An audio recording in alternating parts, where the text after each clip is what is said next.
A disaster struck the Mary Rose, and she sank in the Solent, only a few miles from where you're now standing. She lay undiscovered for hundreds of years, entombed in the seabed, until her wreck was finally located by a group of divers in 1971. After years of careful planning, on a cold, wet day in October 1982, the hull of the Mary Rose was raised from the seabed that had protected the ship and its contents for over 437 years.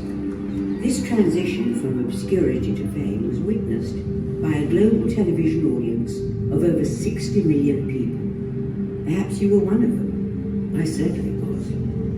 Today, the Mary Rose and her thousands of artifacts provide a unique insight into life on board a Tudor warship.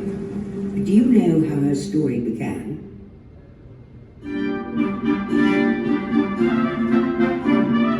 It all began in 1509, when I, Henry VIII of that name, became King of England. Come closer, everyone. Come hither. That's it. Come beside me. I'm not as scary as I look. Come closer. I have much to tell. I was near 18 when I came to the throne. Yes, that's me up there. Hard to believe, isn't it? A great king should seek glory in just war and rightful conquest. Now, by ancestral right, I was also King of France, but I could not enforce this unless I waged war on the French, and to do this, I needed ships to carry my armies across the narrow seas. When my father died, I inherited just 5 king's ships. Now, I have near 60. The first ship I built was the Mary Rose, and I paid for her out of my own purse within 10 months of my accession to the throne. She was named for the Blessed Virgin Mary and our Tudor Rose, and she proudly bears this emblem high atop her folks.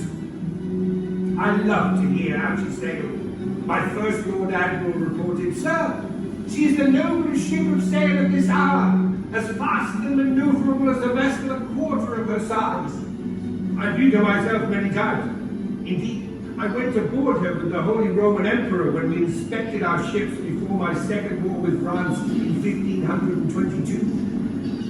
My army by sea, my Navy Royale, has been one of my chief delights. I have built great dockyards and gun foundries to arm our ships and fortify our coasts. And my greatest ships have bellies bursting with guns set at Portsmouth lids which can close. Many guns bear my titles and the marks of our Tudor Rose and the Fleur-de-Lis. And when fired, these roar and breathe smoke, causing fear and dread among my enemies. My wars at sea have seen no great battles. In fact, our recapture of Boulogne a year ago was fought on land and not at sea. And now my spies inform me that more than 200 French ships are close to England. Their fearsome war galleys harassing my ships and raiding our coast.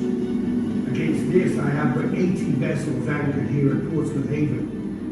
Anticipating fierce battle, I have gathered my captains for a council of war on my flagship and placed men atop the mast to keep watch. My gentleman Carew has served me well, and I am making him Vice Admiral in my Mary Rose. My lords! What is it? The enemy is sighted by the whites. Captains, to your ships. Tarry not. I will hasten to my army by the south castle. Godspeed, and with God's grace the winds will favor us. The battle is upon us.